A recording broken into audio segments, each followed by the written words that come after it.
Prue Buderman and you're watching Channel 5 News. Is your favourite brand of dental floss poisoning your entire family? Tune in at 11 to find out the shocking tooth.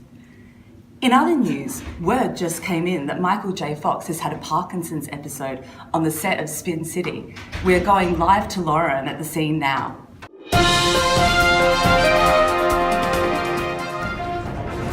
Yeah, hi Prue, Lauren here. We're on the scene.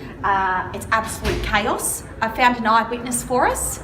Zoe, hello, I'm Lauren. Hi. Do you mind telling us what happened? Yeah, so we were on set and he just started shaking and he was moving really slowly and then he just started getting really unsteady on his feet, and then when he tried to move he collapsed and it just blew up from there. Wow, that sounds like the 3 cardinal signs of Parkinson's disease.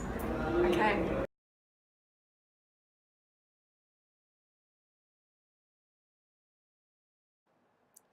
Clinical characteristics of Parkinson's disease are the result of the deterioration of neurons located in the midbrain of the substantia nigra. There are a diverse variety of clinical signs and symptoms observed in Parkinson's disease. This includes motor dysfunctions such as bradykinesia, resting tremor, trembling in the peripheries, as well as postural instability, akinesia, and gait disturbances. So we're still here on the scene. We haven't had any vision of Michael as of yet. Oh, hang on, here he is! Quick! Michael, can we just have a quick chat? Quick chat. Just Michael, how are you doing? Michael, okay, excuse me, can we please have a chat? No, he needs his levodopa. Okay, guys, don't worry, leave it with me. I'll get an interview. So we're here with Sister Knockers. She's a nurse specialist in Parkinson's disease. So, Sister, can you tell me how common it is? Yeah, so it is a global health issue and doesn't discriminate against populations, but the elderly population is mainly affected more than the younger generations. Okay, yeah. So what risk factors do you see in someone with Parkinson's? So the risk factors, they're still unclear and some are unknown. However, factors such as genetics, environmental, aging and trauma can contribute to the disease. Yes, great. All right, so how do the environmental factors contribute? So the exposure to pesticides as well as water contamination in rural areas can further enhance the disease. All right, thank you so much for that insight, Sister Knockers. We're going to cross back to Prue now, live in the studio. Welcome back. We have a Channel 5 exclusive interview with Michael J. Fox. Michael, thrilled to have you in the studio. How are you feeling? A little bit embarrassed, but I'm going great now. I just should have stayed on top of my medication because timing is really important with medication in Parkinson's disease. So what medications do you take? So Prue, I'm on a combination of a few drugs, including levodopa, carbidopa, a dopamine receptor agonist, and a COMT inhibitor. So that's quite the combination of drugs that you're on. Why are you on so many? So with Parkinson's, there's a decreased level in dopamine in the body.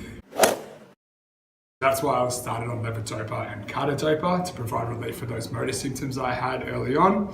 But then I became resistant to those medications, which caused on and off periods of uncontrollable movements. Long-term use of levodopa can cause unwanted adverse reactions, including motor fluctuations, with off periods of uncontrollable movements, alternating with on periods of complete motor control. That's when my doctor prescribed pramipexole.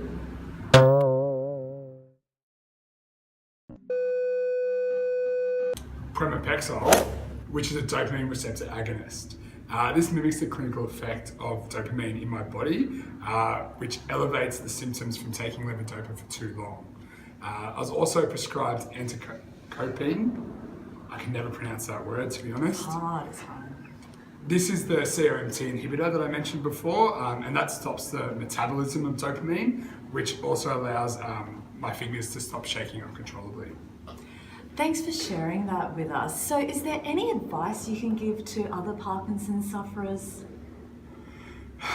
Look, just don't feel as though you can't reach out and speak about it. Remove that stigma. Be in tune with your body and know your symptoms. And if something's not feeling right, get it checked out.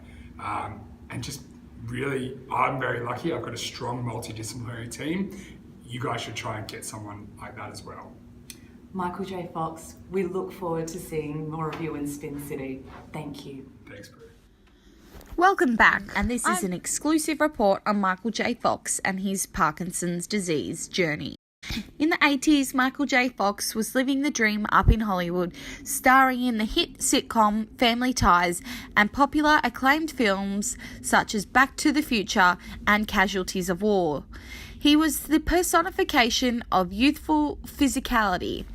In 1991, at the height of his career, while on location filming Doc Hollywood, Fox began to notice trembling in his fingers and hand. The trembling was the first symptom of early onset Parkinson's disease.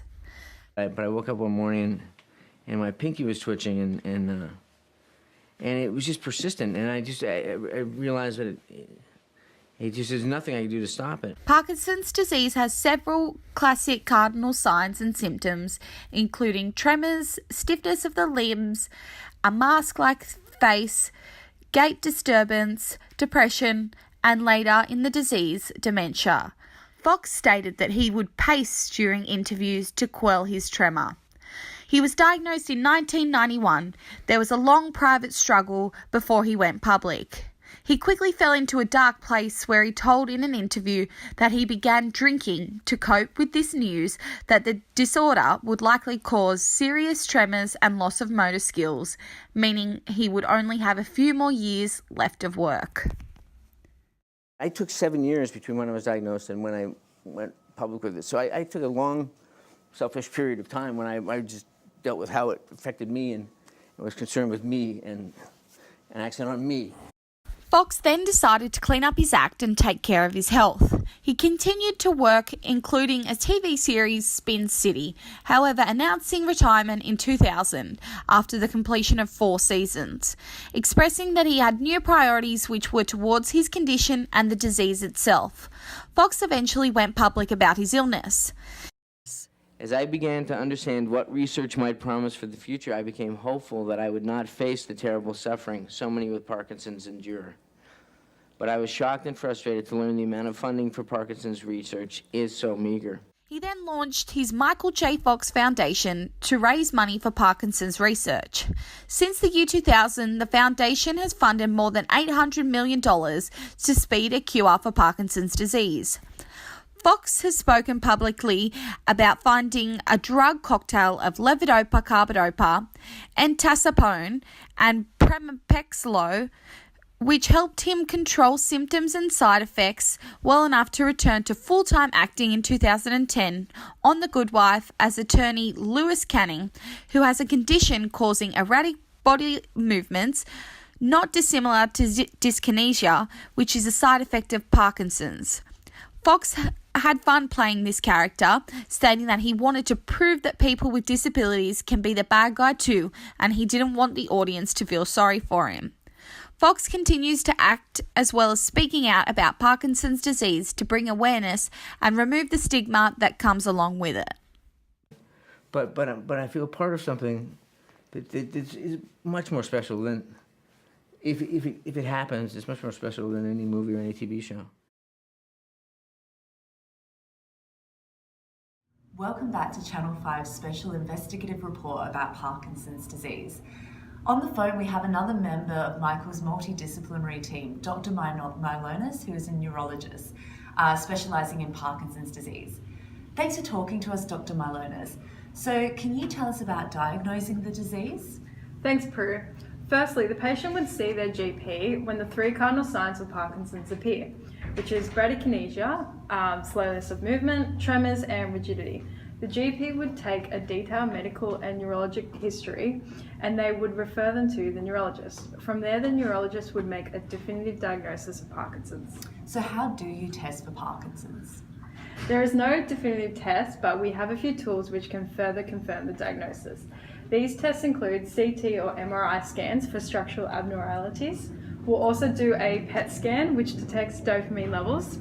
These scans can also help to rule out a diagnosis. The only way we can really tell if someone has Parkinson's is checking for Lewy bodies post-mortem. That's fascinating and impractical. So, Dr. Marlonis, I'm aware there is no cure for Parkinson's. How is it managed? Parkinson's requires strong management from a multidisciplinary team for its motor and non-motor symptoms. Okay, so who's involved in the multidisciplinary team? Due to postural instability, they are at risk for falls, so physiotherapists help teach techniques of transfer and gait. Occupational therapists assist with improving activities of daily living. As Parkinson's affects speech and swallowing, a speech therapist assists in verbal and non-verbal communication. That's already a very large multidisciplinary team. I know, and there's still more. Levodopa causes gastrointestinal problems such as constipation, so a dietitian will be able to advise on appropriate nutrition.